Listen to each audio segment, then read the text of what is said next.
Então, basicamente, você vai ter alguns pictogramas que estabelecem os perigos físicos, outros que são perigos à saúde e outros que são para o meio ambiente. Né? Como interseção, você vai ter o exclamação, que ele é um perigo mais brando ao meio ambiente ou à saúde, e você vai ter o corrosão, que ele pode ser tanto um aspecto de toxicidade, quanto um aspecto físico-químico para causar essa corrosão. Então, são duas abordagens que são aplicadas no sistema, e para cada uma delas, a gente vai ter ali a informação disponível. Então, quando a gente fala sobre GHS, a gente está falando sobre classificação de perigo. E qual é a diferença entre perigo e risco? Isso é muito importante ficar muito claro. Né? Então, quando eu estou no ambiente de trabalho, né, ou em algum local, e eu estou exposto a um agente químico, então pense num leão. Se eu estiver exposto a um leão, eu corro um risco de morte. Por quê? Porque o leão ele tem um lado, né, intrínseco dele, que é de ser um carnívoro ali, que vai querer se alimentar de quem ele puder, se ele estiver faminto. Então, basicamente, quando a gente classifica o GHS, a gente está buscando entender as propriedades intrínsecas do produto para a gente poder saber como que a gente pode eliminar os riscos. Então, basicamente, vamos lá, você vai ter o risco, que é o perigo versus a exposição.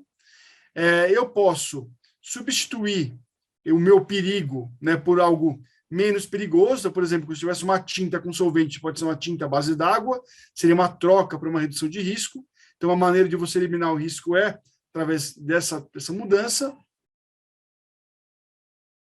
Eu posso adotar uma medida de controle de engenharia, então o perigo é o mesmo, mas agora eu tenho uma barreira, então eu não tenho mais exposição, então com isso eu consigo gerenciar o risco.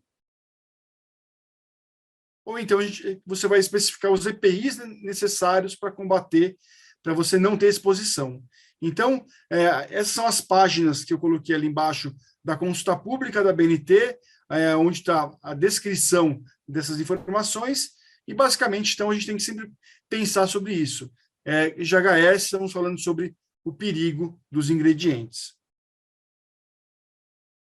Então, a lógica do GHS é: todo mundo utiliza a classificação de perigo do GHS, de tal forma que eu posso pegar um documento do meu fornecedor e fazer a minha mistura utilizando as informações de classificação, né, de matéria-prima, por exemplo, e posso utilizar essa classificação para criar os meus mecanismos de comunicação, que seria o rótulo e a ficha de dados de segurança, de acordo com o GHS e a BNT. Então, a comunicação de perigo é feita nesses dois documentos. Então, isso é o que vai para os fornecedores, isso que vai para o meu usuário interno. A partir dessa comunicação de perigo, a pessoa que trabalha com a segurança do trabalho, ela vai fazer o plano de gerenciamento de riscos, que é o PGR.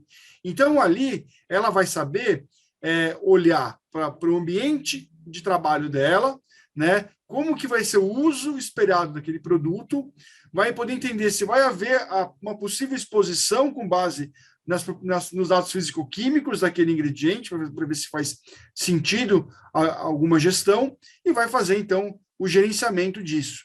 Então, vai comunicar o risco para o funcionário, vai dar treinamento, e vai controlar a exposição através de monitoramento. Com isso, você garante o uso seguro de produtos químicos. Então, essa é a lógica do GHS e a lógica utilizada para o comércio internacional. Né? Então, eu recebo, eu entendo, eu faço a gestão.